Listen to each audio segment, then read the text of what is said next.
Hoy nos enfrentamos a un documento que, a ver, para muchos es sinónimo de aburrimiento total. Un poco sí. Un extracto del Boletín Oficial del Estado. A primera vista, pues es un muro de texto, denso, lleno de artículos, de reales decretos. Sí, pero nuestra misión hoy, 6 de diciembre de 2025, es tratarlo como lo que creo que es en realidad, un mapa del tesoro. Es la metáfora perfecta, de verdad. Porque escondido en este lenguaje tan formal, tan árido, está el ADN de la economía del país. Vamos a intentar descifrar la increíble variedad de la formación profesional para descubrir, pues eso, qué trabajos existen y qué competencias tan concretas y sorprendentes hacen falta para que todo funcione. Es que es una radiografía, no es una simple lista. Es una radiografía de lo que la sociedad necesita para operar. Este documento establece los certificados profesionales, que son, en esencia, la respuesta del sistema educativo a una pregunta muy directa del mercado, la pregunta de, ¿Sabes hacer esto? exacto, ¿sabes hacer esto específicamente? Y para navegar este mapa vamos a usar la leyenda que nos da el propio documento, las familias profesionales. Que son como grandes áreas, ¿no? Son como continentes de conocimiento, sí. Y para empezar nuestro viaje, qué mejor que hacerlo por uno que nos toca muy de cerca, que apela a los sentidos, Industrias alimentarias. el de las industrias alimentarias. Es que, la verdad, al leer esta sección es imposible no empezar a salivar. Un poco. Hay certificados para ser técnico en panadería, repostería y confitería, que ya es maravilloso, pero el que de verdad a mí me ha volado la cabeza es el de técnico en aceites de oliva y vinos. Ese es fascinante. Y aquí es donde el BOE se convierte en algo increíble. El documento detalla el equipamiento mínimo que necesita un centro para dar esta formación. Y no te habla de pizarras y ordenadores, no. No, no, para nada. Exige tener un taller almazara bodega, un alambique de destilación y hasta copas para cata. Claro. O sea que no te enseñan la teoría de cómo se hace el vino, te enseñan a hacerlo y a catarlo. Exactamente. La filosofía es que la competencia se demuestra haciendo, no recitando. Y lo interesante es cómo el sistema estructura el aprendizaje. Si nos fijamos, hay un camino muy claro. Por niveles, ¿no? Por niveles. Un certificado de nivel 1, el más básico, podría ser el de operaciones básicas en el laboratorio. Ahí aprendes a preparar muestras, a limpiar material. Eres la base de la pirámide. El primer escalón. Pero el técnico de nivel 2 en aceites y vinos, el que mencionas, su competencia ya es elaborar y envasar. Has pasado de asistir a ejecutar. Eres el artesano. Vale, entiendo la progresión. Pasas de limpiar la probeta a literalmente producir el aceite o el vino. Pero, seamos sinceros, ¿este camino es realista?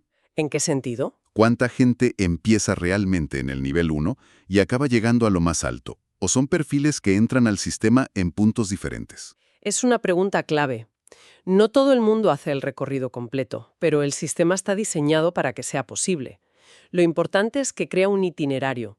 Y si damos el salto al nivel 3, el de técnico superior en vitivinicultura, el cambio de mentalidad es total. Ahí ya no es solo hacer vino. No, la competencia general ya no es elaborar, sino implantar y gestionar los planes de protección ambiental, de calidad y de seguridad alimentaria. Ostras. Ya no eres el artesano que hace el vino, eres el estratega que garantiza que todo el proceso, desde la uva hasta la botella, es impecable, es seguro y cumple normativas internacionales complejísimas. O sea, el sistema no solo crea trabajadores, intenta crear carreras profesionales completas. Pero si damos un paso atrás, ¿cuál es el hilo conductor de todo esto? ¿Por qué tanto detalle en la seguridad, en la calidad? ¿Por qué esa es la gran demanda no escrita del siglo XXI? En todas estas titulaciones hay dos palabras que son como un mantra: higiene y trazabilidad. Aparecen por todas partes. Constantemente. Y no es una obsesión burocrática, es la respuesta directa a una exigencia del consumidor. Queremos saber qué comemos, de dónde viene y, sobre todo, qué es seguro. La trazabilidad. La trazabilidad. Poder seguir el rastro de un producto desde su origen ya no es un extra, es la base de la confianza. Y el sistema formativo está diseñado para construir esa confianza desde la base. Es curioso, porque esa idea de seguridad y de confianza es el puente perfecto para saltar a otra área. Si en la alimentación Se trata de proteger el producto para proteger a la persona. Hay una familia profesional que se dedica a proteger a la persona directamente Exacto. y a todo su entorno. Ese concepto de trazabilidad y control que es vital en la comida es en realidad la punta del iceberg de un sistema de protección mucho más amplio. Claro. Lo que nos lleva directamente a la siguiente gran familia, la de seguridad y medio ambiente. Aquí la escala es otra. Completamente. Ya no se trata de proteger un alimento, se trata de protegernos a todos de riesgos mucho mayores. Totalmente. Y aquí la variedad es increíble. Va mucho más allá del reciclaje, que es lo primero que se nos viene a la mente, ¿no? Sí, lo típico. Encontramos titulaciones como Educación y Control Ambiental y una que suena a película de acción, Técnico Superior en Coordinación de Emergencias y Protección Civil. Esa es muy potente. Y de nuevo, al leer los detalles te das cuenta de la magnitud. Dice que se aprende a planificar la respuesta ante emergencias de origen natural, tecnológico y antrópico. Cubre todo el espectro. Antrópico, es decir, causado por el ser humano. Lo cubre absolutamente todo. Desde un volcán hasta un ataque terrorista o un accidente químico. Y fíjate en cómo se aprende. El documento especifica que los centros deben tener un área de simulacros. Un área de simulacros e intervenciones operativas. Se aprende gestionando crisis, aunque sean simuladas. Pero aquí me surge una duda. Suena a que están formando una especie de superhéroe que sabe de inundaciones, de incendios forestales y de accidentes industriales. ¿No es demasiado ambicioso? Entiendo lo que dices. ¿No se corre el riesgo de crear un experto en todo que en realidad no es especialista en nada cuando la crisis de verdad llega? Es una observación muy inteligente. La clave está en la palabra coordinación. El objetivo de este técnico no es ser el mayor experto del mundo en materiales peligrosos y a la vez en geología de volcanes. Vale. Su habilidad no es el conocimiento enciclopédico, sino la gestión de la complejidad bajo una presión extrema. Ah, Es la persona que en medio del caos sabe a quién llamar, qué recursos activar y cómo hacer que el experto en química, el jefe de bomberos y la unidad médica trabajen juntos sin estorbarse. su especialidad es el propio caos. Exacto. Visto así, tiene todo el sentido. Es el director de orquesta de la catástrofe. Y lo que me parece fascinante es que esta familia profesional tiene como dos caras, ¿no? Como dos líneas de defensa. Así es. Por un lado, tienes la respuesta activa, la que acabamos de describir. El certificado de planificación y supervisión de emergencias te prepara para ser coordinador de protección civil o jefe de servicios de extinción de incendios. Los que llegan cuando todo ha fallado. Eso es. Pero por otro lado, y quizás más importante, está la prevención. Claro. El certificado de sensibilización y educación ambiental, por ejemplo, no forma a gestores de emergencias, forma a educadores ambientales o guías intérpretes del patrimonio natural. Su trabajo es precisamente evitar que la emergencia llegue a producirse, la primera línea de defensa silenciosa, El trabajo que nadie ve. pero que evita que tengamos que ver a los otros en acción. Exacto. Y lo más interesante es ver cómo todo se conecta. Dentro de esta misma familia de seguridad y medio ambiente hay un certificado llamado Control de Riesgos para la Salud asociados a los alimentos, consumo de agua y organismos nocivos. O sea que volvemos al principio. Hemos vuelto al principio. Esto demuestra que la gestión ambiental no es un concepto abstracto o puramente ecologista. En última instancia, es una cuestión de salud pública. Claro. Proteger un río no es solo salvar a los peces, es evitar que la contaminación llegue al agua que bebemos o a las verduras que comemos. Todo está interconectado. Vale, ahora vamos a hacer un ejercicio de agrupación. Juntaremos dos mundos que, a primera vista, no tienen nada que ver, pero que este documento revela que comparten un alma común. A ver, La creación y el mantenimiento de objetos de alta precisión y altísimo valor. Hablamos de las familias de textil, confección y piel, por un lado. y transporte y mantenimiento de vehículos. Por otro. Y en el sector textil me he encontrado una joya absoluta. Técnico superior en vestuario a medida y de espectáculos. Ese título es una maravilla. Es que hay que pararse a pensar en lo que significa.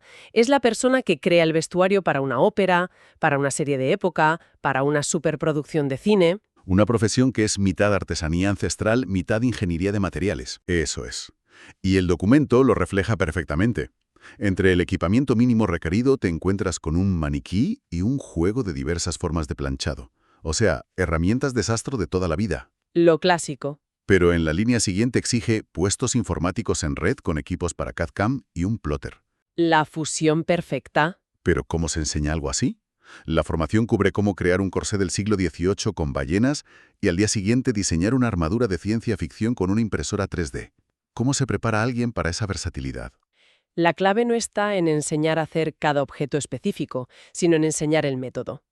El núcleo de esa titulación es el patronaje, que es la arquitectura de la prenda. La base de todo. Es la base. Se aprende a conceptualizar una forma tridimensional en un plano bidimensional, ya sea con lápiz y papel o con un software. Se aprende sobre la naturaleza de los materiales, cómo se comporta el cuero frente a la licra o qué adhesivos funcionan con polímeros impresos en 3D.